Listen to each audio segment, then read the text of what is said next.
Rangkuman informasi pilihan dari berbagai kabupaten dan kota di Jawa Timur segera hadir dalam Buletin Jawa Timur. Buletin Jawa Timur.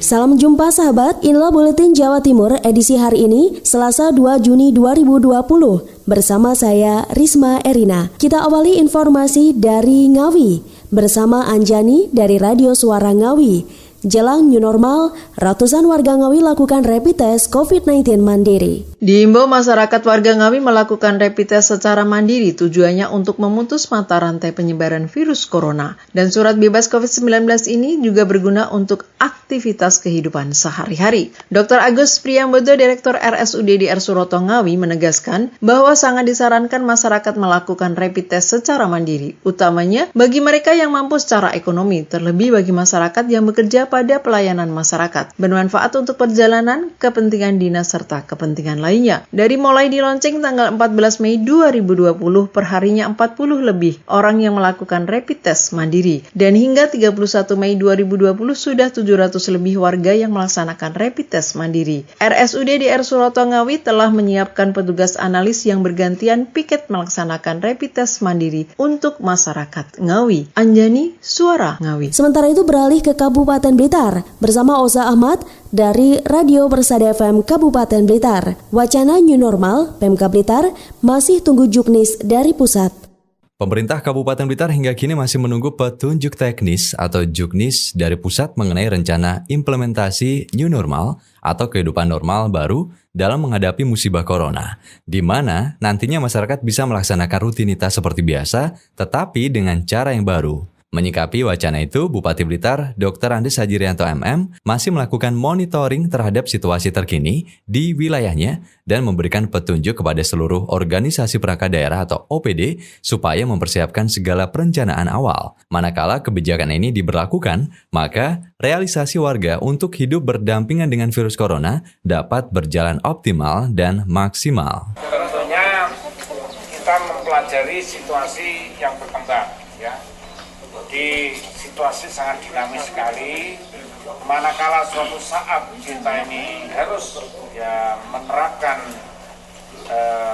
kondisi-kondisi yang harus berdampingan dengan corona, ya tentunya saya akan segera mengambil langkah bersama Forpinda, Pak Wakil. Sebelumnya, pemerintah pusat mengajak masyarakat bersiap menuju new era normal atau tatanan kehidupan baru di tengah pandemi corona. Karena diyakini program tersebut bisa menjadi semangat baru mengatasi dampak yang ditimbulkan wabah ini. Oza Ahmad, Radio Persada FM Blitar. Sementara itu dari Kota Blitar, Afik Rahadian dari Radio Mahardika FM Kota Blitar. Hadapi new normal, Dinkes Kota Blitar tegaskan masyarakat harus biasakan pola hidup bersih dan sehat.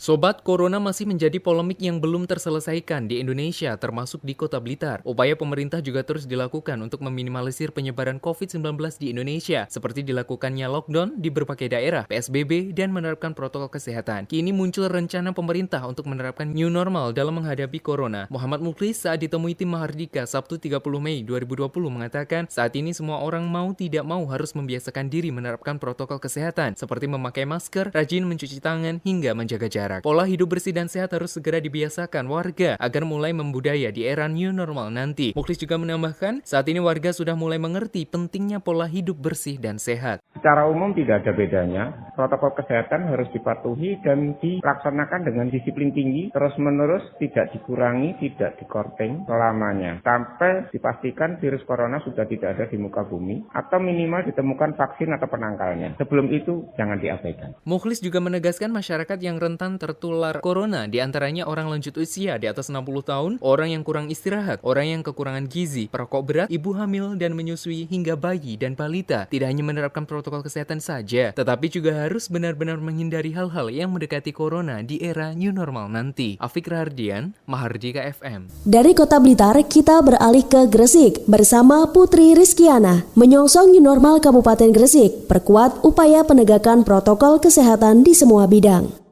Pemerintah melalui Kementerian Dalam Negeri atau Kemendagri tengah menyusun sejumlah langkah untuk menyongsong new normal. Mengingat pandemi COVID-19 masih belum bisa diprediksi kapan akan selesai. Dengan melibatkan seluruh pemerintah daerah, baik provinsi serta kabupaten atau kota, Kemendagri berencana akan menggelar lomba inovasi dengan tema penyiapan tatanan normal baru, produktif dan aman COVID-19. Ini merupakan langkah pemerintah untuk mengatasi pandemi COVID-19. Ajang lomba inovasi tersebut dimaksudkan sebagai kesiapan daerah dalam menyambut new normal dengan tatanan kehidupan baru yang produktif dan mengedepankan protokol kesehatan COVID-19. Tahapan-tahapan telah disusun dan yang paling penting saat ini adalah tahapan prakondisi atau conditioning. Conditioning merupakan langkah antisipasi dan kesiapan menyongsong kehidupan baru atau yang lebih dikenal dengan new normal. Pemerintah Kabupaten Gresik sebagai salah satu kabupaten yang akan ikut andil dalam lomba inovasi tersebut tengah bersiap. Aktivitas tetap produktif dan normal dengan mengedepankan protokol-protokol yang telah disusun oleh semua bidang agar aman dari COVID-19. Berkaitan dengan kesiapan Kabupaten Gresik dalam mengikuti lomba inovasi tersebut, Bupati Gresik Sambari Halim Radianto mengatakan bahwa semua sektor yang diikutkan lomba akan dijadikan sebagai percontohan bagi sektor lainnya di Kabupaten Gresik. Putri Rizkyana melaporkan dari Suara Gresik. Selanjutnya, Yuliani dari Pradia Suara Tuban. Pemerintah terus berupaya meringankan beban masyarakat terdampak virus corona.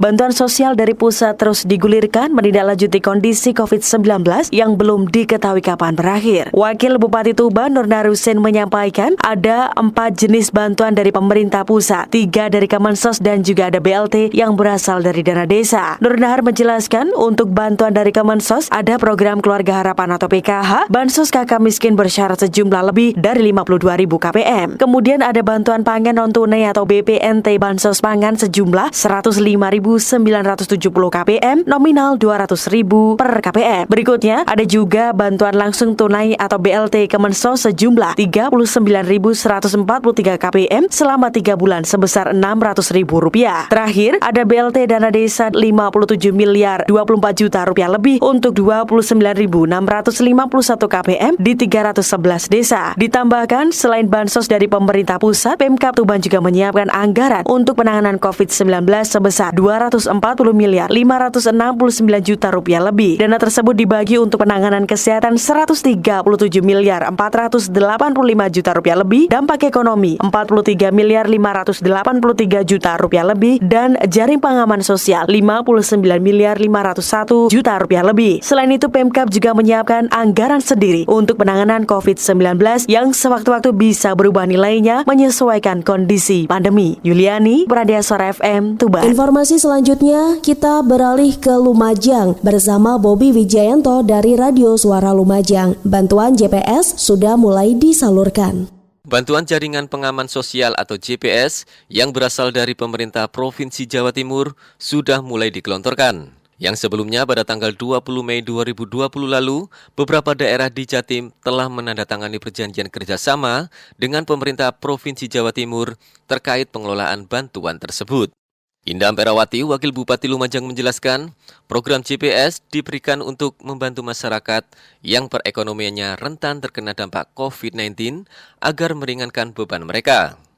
Ia juga menyampaikan bahwa bantuan ini juga disalurkan selama 3 bulan, yakni mulai bulan Mei, Juni, dan bulan Juli 2020, dengan nominal sebesar Rp200.000 per keluarga penerima manfaat atau KPM.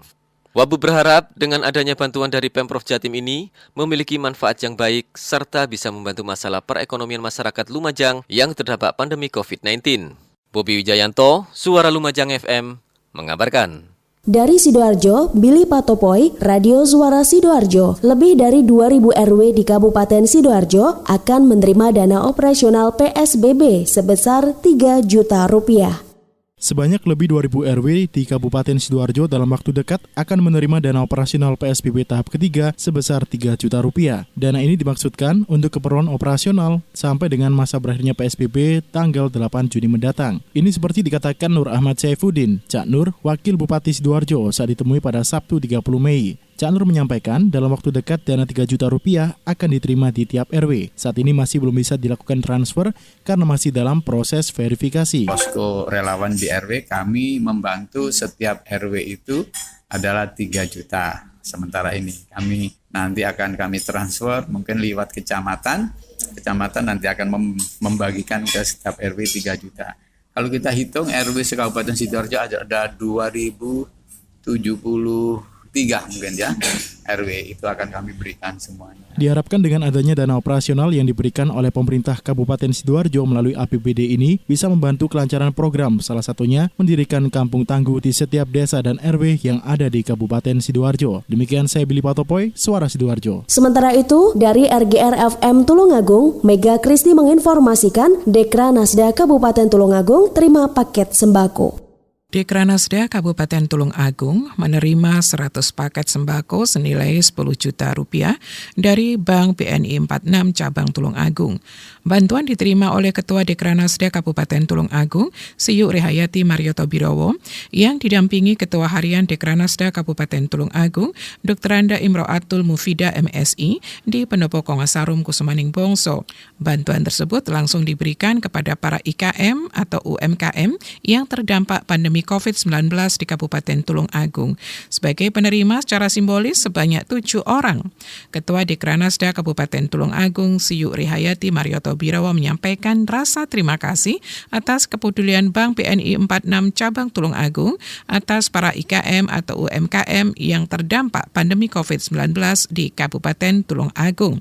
Samika Kristi 90,1 RGR FM Tulungagung. Informasi terakhir, kita beralih ke Realita FM Pamekasan bersama Kolik Maulidi, FRPB, dan Rapi Pamekasan bersama Satgas COVID-19 Kecamatan Palengaan disinfeksi petugas pemulasaran jenazah COVID-19.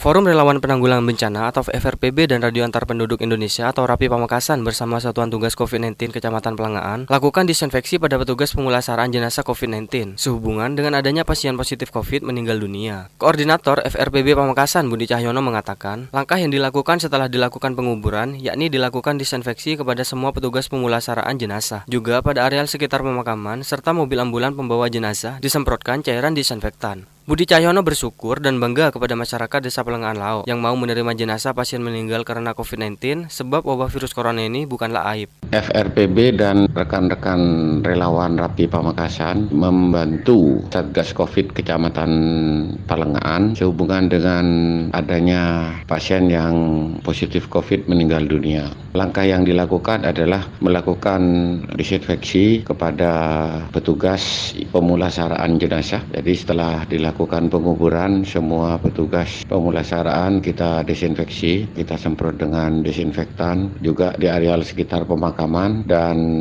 ambulan pembawa jenazah. Budi berharap agar masyarakat lebih memperhatikan kebersihan, menerapkan perilaku hidup sehat dengan rajin mencuci tangan dan memakai masker, hindari kerumunan, saling menjaga diri dan saling mengingatkan kepada sesama. Mudah-mudahan pandemi ini segera berakhir. Holik Maulidi, Realita FM Pamekasan. Sahabat, demikian informasi Buletin Jawa Timur edisi hari ini. Saya Risma Erina, sampai jumpa di Buletin Jawa Timur edisi selanjutnya.